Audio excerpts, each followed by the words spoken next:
নমস্কার প্রিয় বন্ধুরা। হ্যাঁ, আমি জিত গার্ডেন থেকে বলছি। একটা গাছে 6টা শাখা দেখছেন, 6টা শাখা। গাছটা যদি বোগেনভেলিয়া গাছের 6টা শাখাতে 6 রকম ফুল হয়, কেমন লাগবে ভাই? আর সেটাই আমি করে দেখিয়েছি। দেখছেন আমার বোগেনভেলিয়া মাল্টি গ্রাফটিংয়ের ভিডিও আপনারা অনেকেই দেখেছেন। আর গ্রাফটিং পদ্ধতি নিয়ে আমি আর বলছি না, ফুলের সৌন্দর্য নিয়ে আপনাদের সঙ্গে রয়েছি।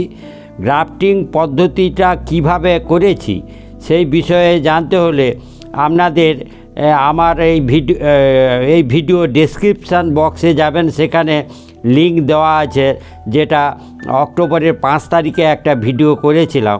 সেখানে কিভাবে গ্রাফটিং করেছি, খুবই সহজ সরল পদ্ধতি, আপনারাও করতে পারেন। আর একই গাছে নানান রঙে ফুলে রাঙিয়ে তুলতে পারেন। এতে দেখার বিষয়টা যেমন দাঁড়াবে, ঠিক একইভাবে আপনার একটা গাছের পরিচর্যার মধ্য দিয়ে 4-6টা গাছের ফুলের সৌন্দর্যকে উপভোগ করবেন। সেটা কিসের কম, আপনারা সবাই পারবেন, এটাই আমি বলছি। আমি আপনাদের সাথে রয়েছি। ফুলের যে ফুল এসেছে আমার সেই মাল্টি গ্রাফটিংয়ের সাকসেস হওয়ার পর, পরিচর্যা করার পর, ছোট ছোট শাখা, ফুলের সংখ্যা কম হলেও বিভিন্ন কালারে ফুটে উঠেছে, সেটা বলছি। দেখছেন এটা একটা কালার, এখনও তার গ্রাফটিং যে বাঁধাটা সেটাও এখনও খোলা হয়নি। এটা হচ্ছে 2 নম্বর কালার। দেখছেন এখানে এখনও বাঁধন আছে, আজকে খুলে দেখাবো। আর এখানে আর একটা দেখুন, যেটা ভেরিকেট পাতা, নিশ্চিত এর পাতাটা দেখে বুঝতে পারছেন। আর একটা যে এইভাবে 3টে কালার, 6টা শাখার 3টে শাখাতে সাকসেস এসেছে। আরগুলোতে ঠিকভাবে বাঁচাতে পারিনি, কিন্তু এই মুহূর্তে তাহলে। আর মাদার গাছ, এটা দেখছেন মাদার গাছের কালার।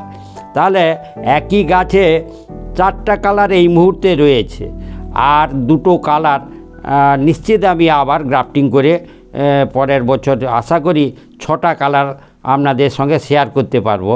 এই মুহূর্তে 4টা কালার রয়েছে, ফুল এসেছে, এইটুকু আপনাদের বলছি। আমি একে একে খুলে দেখাচ্ছি যে বাঁধনটা রয়েছিল, বাঁধনটা থাকা দরকার ছিল, তাই রেখেছিলাম। কারণ বাঁধনটা যেগুলোর খুলেছিলাম সেগুলো নষ্ট হয়ে গেছে, তাই আরও অনেক সময় ধরে বাঁধনটা রাখলাম। দেখছেন এই যে গ্রাফটিং টেপটা আস্তে আস্তে খুলছি, আপনারা দেখুন যে তার যে ভি গ্রাফটিং করে ওখানটা লাগিয়েছিলাম। দেখছেন সুন্দরভাবে সেট হয়ে গেছে, একবারে জয়েন্ট হয়ে গিয়েছে। তাহলে আপনারাও করতে পারবেন। আমি এইটাই বলছি যে একই রঙে যে নানান রূপ, সেটা দেখতে পাচ্ছেন। একটা গাছ যদি 4-6টা কালার হয় কেমন লাগে। এটা নিশ্চয়ই দেখতে পাচ্ছেন একটা অরেঞ্জ কালার। ঠিক পাশে আর একটা খুলে আবার দেখাচ্ছি যে এইভাবে যদি আপনারা আমার ভিডিওটা দেখেন তাহলে আপনারাও করতে পারবেন। দেখছেন এটা আর একটা খুললাম, দেখুন এটা আর একটা আলাদা কালার। হ্যাঁ, এবার শাখা হয়তো একটা রয়েছে, এবার হারপুনিং করে করে এর শাখা বেড়ে যাবে। নিশ্চিত আমি পরের বছর আপনাদের সঙ্গে শেয়ার যখন করব, দেখবেন যে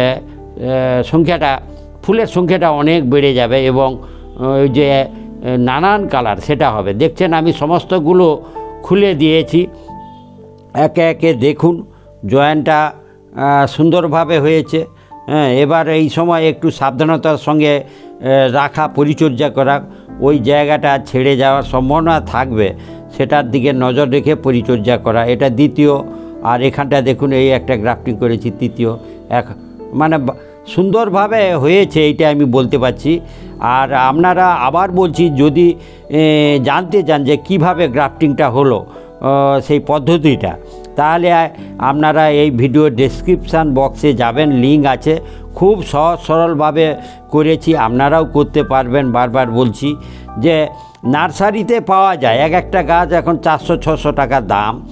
কেন আমি টাকা খরচ করব? আমার যদি বিভিন্ন কালারের গাছ থাকে তাহলে আমি সেই গাছগুলো থেকে শুধু এই সহজ পদ্ধতিটা অবলম্বন করে আবার একই গাছে বিভিন্ন কালারের ফুলের সৌন্দর্য উপভোগ করতে পারি। আর বোগেনভেলিয়া গাছ বা কাগজ ফুল বা বাগান বিলাস যাই বলি না কেন, এই গাছ কেন লাগাবো না এই নিয়ে আমি শেয়ার করেছিলাম। নিশ্চয়ই আপনারা দেখেছেন, সেই জন্য ধন্যবাদ। যে নিশ্চিত আপনারা আগ্রহী হয়ে প্রত্যেকে বাগানে, ছাদ বাগান বা বাগানে এই গাছকে সদস্য করেছেন। তাই বন্ধুদের বলছি, আপনারা অন্যের উপর নির্ভর না হয়ে আমার ভিডিওটা দেখুন, গ্রাফটিংয়ের পদ্ধতিটা দেখুন এবং আপনারাও এইভাবে গ্রাফটিং করে একই গাছে বিভিন্ন কালারের ফুলের সৌন্দর্য উপভোগ করুন।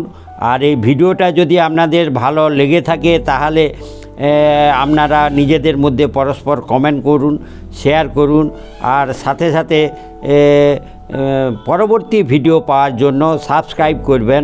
ধন্যবাদ বন্ধুরা।